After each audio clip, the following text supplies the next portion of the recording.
Hello बच्चों, let's read this question.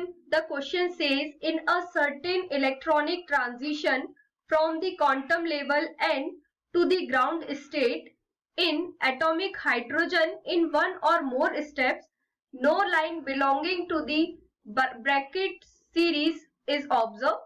What wave number may be observed in the Balmer series? इस question में बोला गया है कि कुछ इलेक्ट्रॉनिक ट्रांजिशन होते हैं क्वांटम लेवल से ग्राउंड स्टेट तक इन एटॉमिक हाइड्रोजन में इन वन और मोर स्टेप्स. ठीक है, no line belonging to the bracket series, इनमें से कोई भी लाइन ब्रैकेट सीरीज को बिलोंग नहीं करती है.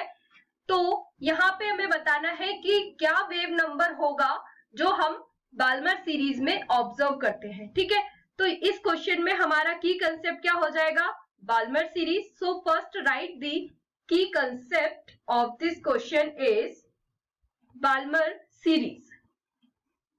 Balmer series. ठीक है, तो यहाँ पे बाल्मर सीरीज क्या देखा हमने कि किस किस लेवल तक गई है.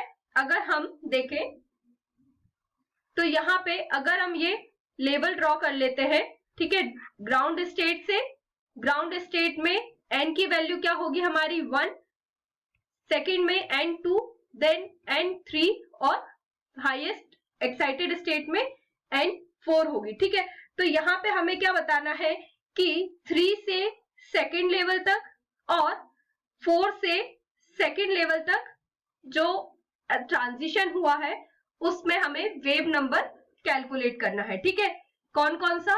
एक हमारा होगा 4 से 2 में जो ट्रांजिशन हुआ है और एक होगा 3 से जो 2 में ट्रांजिशन हुआ है. ठीक है, इन दोनों में हमें वेव नंबर कैलकुलेट करना है. ठीक है, so for calculating the wave number formula क्या होता है हमारा?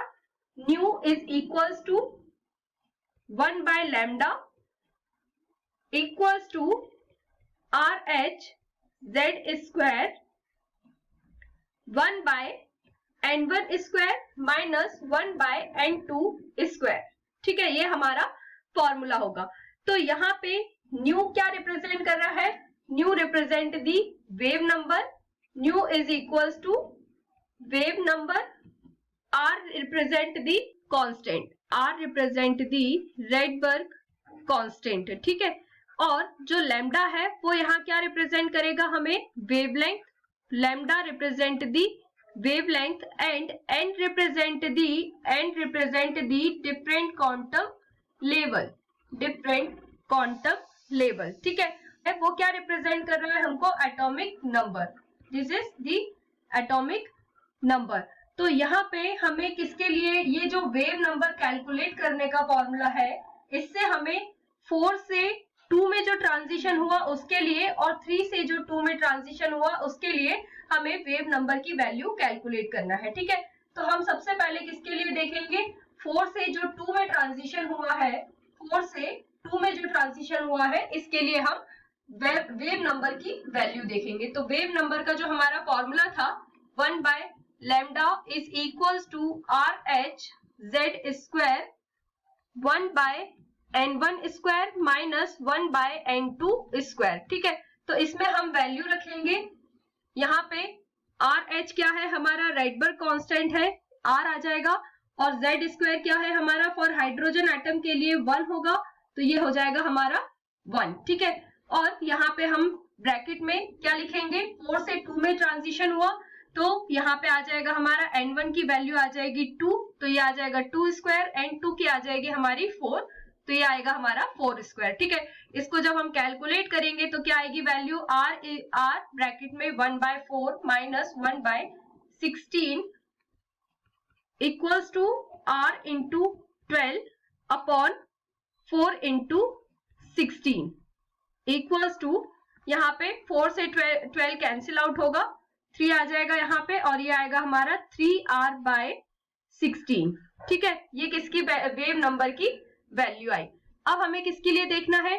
3 से जो 2 में ट्रांजिशन होगा इसके लिए हमें वेव नंबर कैलकुलेट करना है. तो यहाँ पे हम वेव नंबर कैलकुलेट करेंगे. हमारा जो फॉर्मूला था ये यहाँ पे वेव नंबर कैलकुलेट करेंगे. हमारा फॉर्मूला था, उस फॉर्मूले में हम ये वैल्यू रखेंगे. तो क्या आएगा हमारा? 1 by lambda is equals to RH z square bracket में 1/n1 square minus 1/n2 square आ जाएगा। ठीक है, तो यहाँ पे r हमारा एज इट इज आ जाएगा, z हमारा क्या है 1 है, तो ये हमारा 1 आ जाएगा, 1 स्क्वायर ब्रैकेट में 1/n1 की वैल्यू क्या है हमारी 2 है, तो यहाँ पे 2 स्क्वायर आ जाएगा, और n2 की वैल्यू हमारी क्या है 3 है। ठीक है, तो ये 3 स्क्वायर आ जाएगा।